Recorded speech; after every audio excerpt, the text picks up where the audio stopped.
嗨，大家好，欢迎您来到上市厨房。今天我要和您分享的是葱油鸡。这道菜对鸡肉的加工非常简单，而对葱油的调制却是非常讲究的。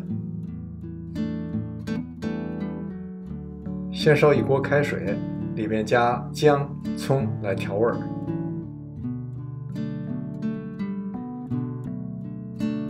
水烧开以后，下入5个鸡腿，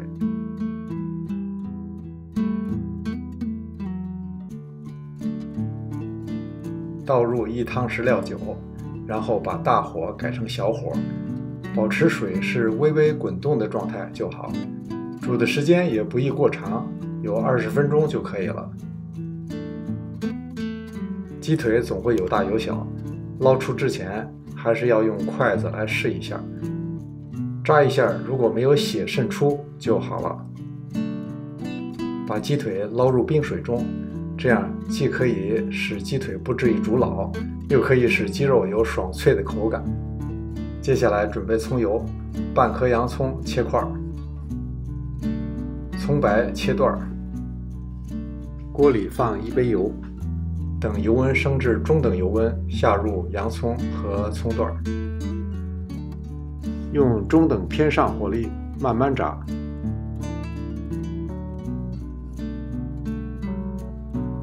把25克鲜姜搓成末，剩下的葱叶切成葱花，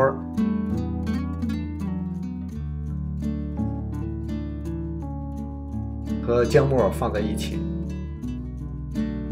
葱不要煎糊，煎成这样的金黄色就可以了。趁热把油倒入葱姜末中，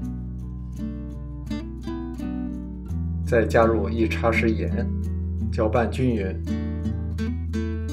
香香的葱油就做好了。把鸡腿从冰水中捞出，沥干水分，然后用手撕成大块。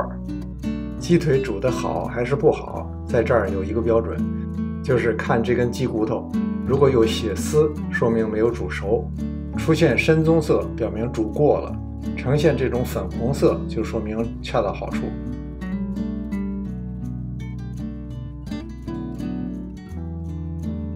最后把调好的葱油盖在鸡肉上，这道菜就好了。这道菜味道鲜美，口感爽脆，而且摆盘也非常漂亮。这么好吃又简单易做的葱油鸡，你要不要试试？感谢您的观看，临走前别忘了点赞订阅。这里是上师厨房，我们下次再见。